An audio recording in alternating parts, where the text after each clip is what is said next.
In October, we had no luck. Hopefully in Vlogmas, we have luck. Second location on the day. Okay, hey guys, Merry Vlogmas Day 12.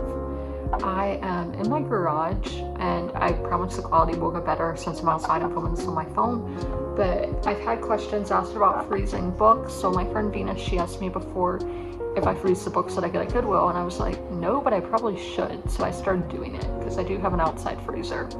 And then my friend Marquise, he was like, do the books look any different when you freeze them? And the answer is no. So I'm just going to show you. I'm sorry about the dog barking.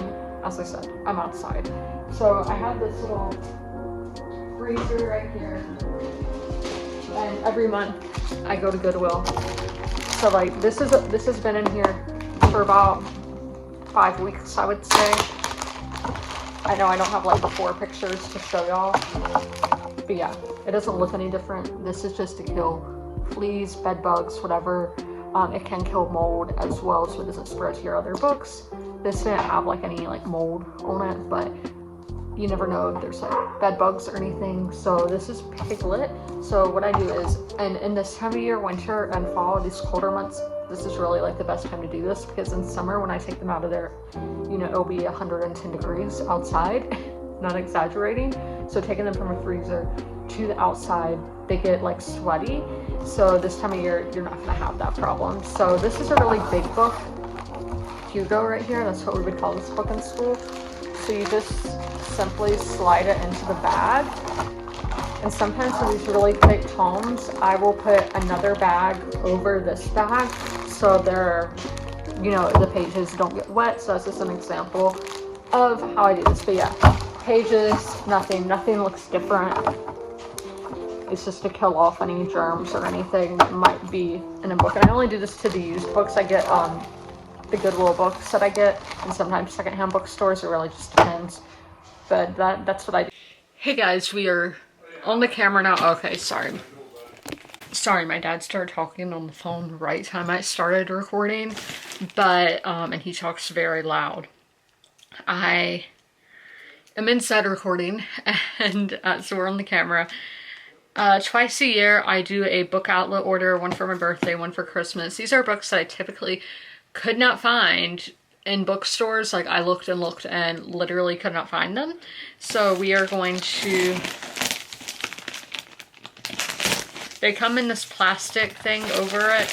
Don't know why it's a box in this plastic. Yeah, I can't do it with my bare hands. But this box is very beat up, very beat up. So I don't know if it's on Book of the Month, or not Book of the Month, Book Outlet, or if it's on the Postal Service. Let me cover my address really quickly. So this comes from Jefferson City, Tennessee, so it did not have to come too far. Okay, so I can show y'all the damage. So like, this is not me. I did not open this. This is how it came. Not good if you ask me, but if there's no damage, we will take it. I'm sorry y'all are so high up. I usually don't, and I know you're crooked, but that's what we're dealing with right now. Okay.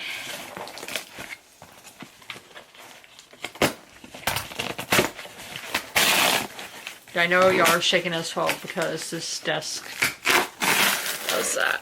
Okay, don't we love a big box of books? Let me take a picture of this. This is beautiful. It'll probably be in the thumbnail of this video. So the first one is With Teeth by Christian Arnett. I wasn't expecting this material. It is torn on the bottom, I will say. Right there, y'all can see that where it's like that. So this is a surprising and moving story of two mothers, one difficult son, and the limitations of marriage, parenthood, and love. So that's our first one. What's this book? Honey by Victor Lodato. She Knows Where All the Bodies Are Buried. Close to Home by Michael Maggie. I will say this cover does make me uncomfortable as somebody who's really like self-conscious about my teeth. So this is a startling portrait of working class Ireland under the long shadow of the Troubles. So yeah, that's right up my alley though. This one is, ooh, this is, you know, more of a resource book, but The Wild Remedy Journal, Finding Wellness in Nature by Emma Mitchell. We'll go with this one next. The Painter's Daughters by Emily House. I've been looking for this one since like winter 2024, and it does not have a description on the back, so sorry that. Can't tell y'all. Okay, this one, Absolution. I've entered so many giveaways on Goodreads. It keeps coming up, but this is by Alice McDermott. A futuristic novel from Alice McDermott, one of our most observant, most affecting writers. Okay, that's just this praising the writer, but it's something with the Vietnam War. We have a hardback here, Star Wars Galaxy's Edge, A Crash of Fate by Zoraida Cordova. Yeah, this is like an excerpt from the book right there. Reunited at the Edge of the Galaxy. This one is Pappyland, A Story of Family, Fine Bourbon, and the Things That Last by Wright Thompson. I heard about this in a magazine. The story of how Julian Van Winkle III, caretaker of the most coveted cult Kentucky bourbon whiskey in the world, fought to protect his family's heritage and persevere his forebears' taste in a world where authenticity, like his product, is in very short supply. Love that description. It's just a Pink Slime. I know a lot of people like this book. It is a weird girl, an elegy of a safe, clean world. Pink Slime is buoyed by humor and its narrator's resilience. And this is by Fernanda Treyes, and she's from Uruguay. And it is translated by Heather Clearly? Yeah, I think that's what it was. Okay. The Details by Ia Ginberg, translated by Kira Josephson. I do really like this cover. A Woman Lies Bedridden from High Fever. Oh, it seems like it's going to be a fever dream kind of book. So this is a novel built around 4 portraits. The small details that piece together comprise a life. Ooh. Let's go with this one next. An Image of My Name Enters America by Lucy Ives. This is an essay collection. Again today, if I must choose between love and memory, I choose memory. Ooh, interesting. And this is a cover I feel like has been haunting me. I see it everywhere, but just haven't been able to find it. Undersong by Kathleen Winter. It says, when local laborer James Dixon, newly returned from the Battle of Waterloo, meets Dorothy Wordsworth, he knows he's never met a woman like her. Waterloo. And oh, this one, okay, this is like a sci-fi retelling of Antony and Cleopatra. I love them so much. This is Immortal Longings. Oh, I thought the camera was falling. By Chloe Gong. It's Chloe Gong's adult epic fantasy debut. Inspired by Shakespeare's Antony and Cleopatra, is a fiery collision of power plays, spilled blood, and romance amid a set of deadly games. Right up my alley. Then we have a nonfiction by Brandy Shillage, Mr. Humble and Dr. Butcher, A Monkey's Head, The Pope's Neuroscientist, and the Quest to Transplant the Soul. Nonfiction. And our last book right here, another piece of translated fiction by Hiro Arikawa, The Goodbye Cat, and this is translated by Philip Gabriel. And those are the books I treated myself to this holiday season. We're wrapping up the vlog in here, but I did want to say when I went to Goodwill earlier, so I was recording for TikTok, you know, and a man saw me recording and asked me about it. And so his name was Alex. I gave him my business card, so maybe he'll check out the channel. And he is an author and has written 4 books and is trying to get them published. So if any of y'all know anything about that, that would be awesome. Like Alex, you can comment down below, and some of the other people in here, because I know some of y'all have written and published books and are just know a lot more about writing than I do, because I've never done anything like professionally or published anything through a publisher or anything. So I do want to be able to help him out. So fingers crossed that he is able to find the channel and all that, because he had some great idea, or like what his books are about, and they sound really good. Even kind of, okay, no, but I was going to show that artwork, but with the, is it Mintar or Centaur, the half bull, half human? We had a good discussion in the Goodwill book section. But also, my dog ate my homework. It was Penny who did this, and I know it's because I had food sitting on top of this earlier. I just had my snacks sitting up there, so it had kind of, I guess she could smell that. And when I went to the grocery store, I came home, she wasn't at the door.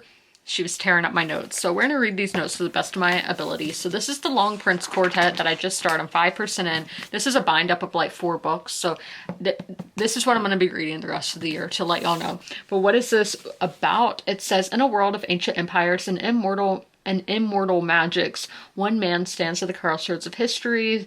With cinematic intensity storytelling, Daniel Abraham, who is one half of James S.A. Corey, byline on the best-selling Expanse series, weaves unique magic, high-stakes betrayal, and political intrigue in the Long Prince Quartet combined for the first time in paperback.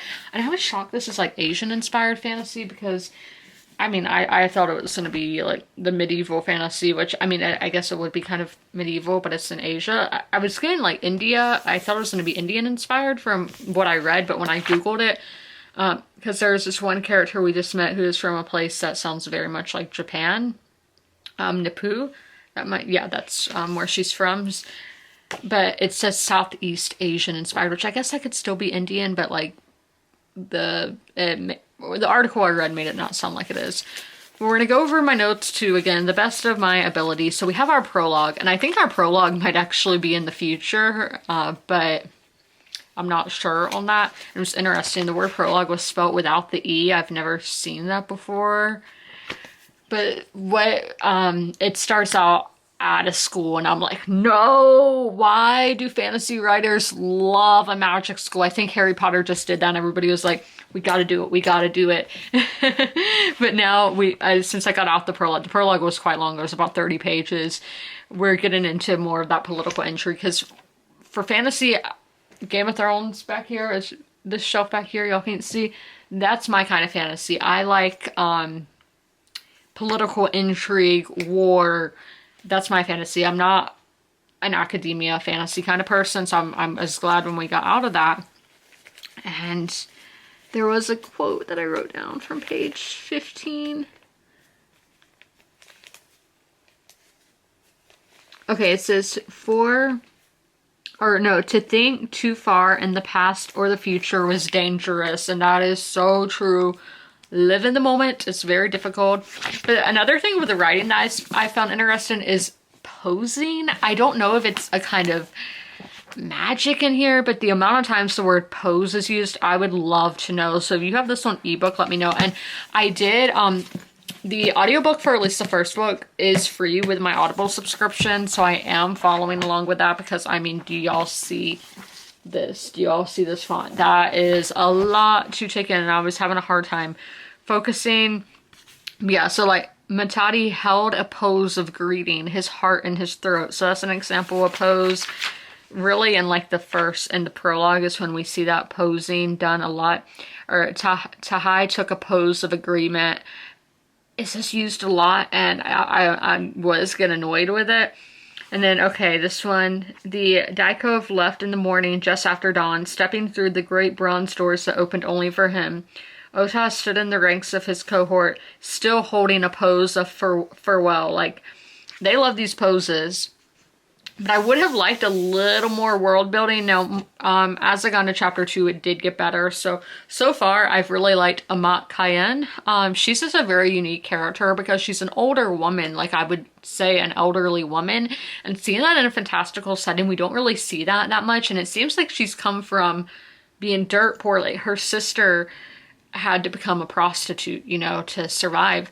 But Amat Cayenne seems to be a woman of influence. She has money. She has workers. Like, you know, like, I'm thinking of like Game of Thrones, how they all have their little spies that go out into the world. Like, she has all that. So I am liking her, because she's just very unique and different of a character. Now, there is one character who, Seedless, he reminds me of Varys, and just the way on the audiobook, how he sounds Very slow, kind of like a snake is what he reminds me of. But that is all for the day. I hope you guys enjoyed this video. If you made it all the way through, leave a Christmas emoji in the comments below. And as always, comment, rate, and subscribe. And don't forget to ring that notification bell to be notified when all my videos go live. I'll see you in my next one. Bye.